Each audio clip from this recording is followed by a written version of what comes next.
السلام علیکم دوستو، امید ہے کہ آپ خیر و عافیت سے ہوں گے۔ تو آج کا ہمارا ٹاپک ہے رمضان کے تیسرے عشر کی دعا۔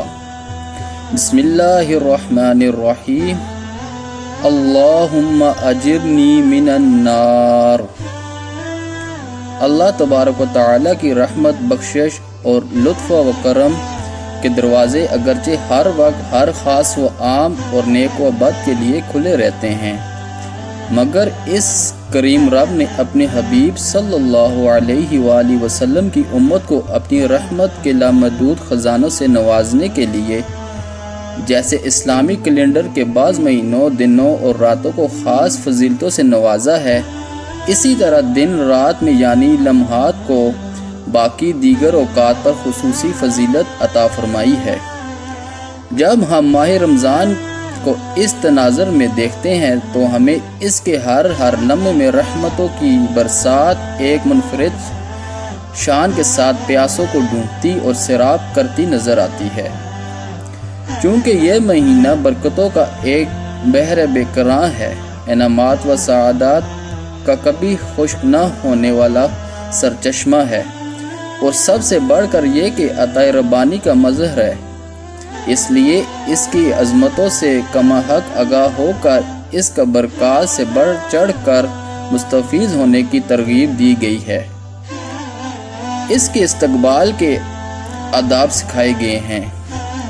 یہ سب کچھ اس لیے ہے کہ ناواقف و غافل اس کی برکات سے محروم نہ رہیں اور رمضان کے احترام کے صدقے اس کا بیڑا پار ہو جائے۔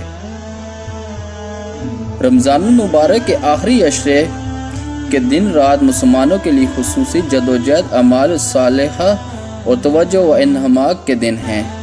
20 روز گزر جانے کے بعد ماہ رمضان باپ رکاب مہمان کی حیثیت اختیار کر لیتا ہے۔ تب ہر گزرتا ہوا لمحہ اس کی روانگی اور فرقت کی اطلاع دے کر اداسیاں بکھیرنا شروع کر دیتا ہے۔ آخری عشرے میں کثرت عبادت کا نبی صلی اللہ علیہ وآلہ وسلم کا معمول۔ نبی اکرم صلی اللہ علیہ وآلہ وسلم کے شب و روز یوں تو سارا سال اللہ تعالیٰ کے ذکر و فکر اس کی عبادت میں گزرتے تھے۔ راتوں میں جب ساری دنیا غفلت کی نیند سو رہی ہوتی تھی، تب رسول اکرم صلی اللہ علیہ وآلہ وسلم اپنے رب کی عبادت میں مشغول ہوتے۔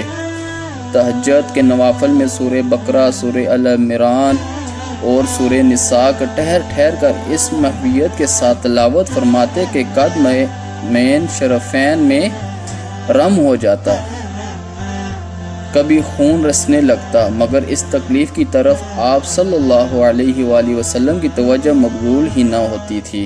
یہ تو عام راتوں کا حال ہے، جبکہ رمضان المبارک کے پہلے، دوسرے اور تیسرے عشرے میں نبی کریم صلی اللہ علیہ وآلہ وسلم کے ذوق عبادت اور ضیافت میں محبوبیت کے مقام پر فائز ہوتے ہوئے بھی کئی گنا اضافہ ہو جاتا تھا۔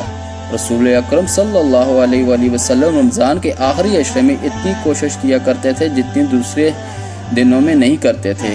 رسول اکرم صلی اللہ علیہ وآلہ وسلم رمضان المبارک کی آخری عشرے میں پہلے دونوں عشروں سے زیادہ پرشوق، تازہ دم اور سرگرم عمل ہو جایا کرتے تھے۔ اس عشرے میں خوب ذوق و شوق سے عبادت و ریاضت، شب بیداری اور ذکر و فکر فرماتے، اور آپ صلی اللہ علیہ وآلہ وسلم کی عبادت کے اعمال و اشغال میں نمایاں اضافہ ہو جاتا تھا۔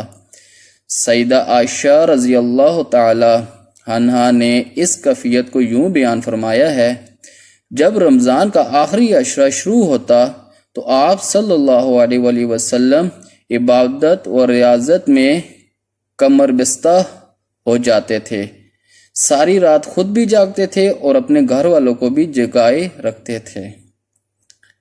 جزاک اللہ۔ امید ہے کہ آپ کو ہماری ویڈیو پسند آئی ہوگی۔ اگر آپ چینل پہ نئے ہیں تو چینل کو سبسکرائب کر دیں اور ساتھ بیل آئیکن کے بٹن کو پریس کر دیں تاکہ ہماری آنے والی تمام ویڈیو آپ تک بآسانی سے پہنچ سکیں۔ جزاک اللہ۔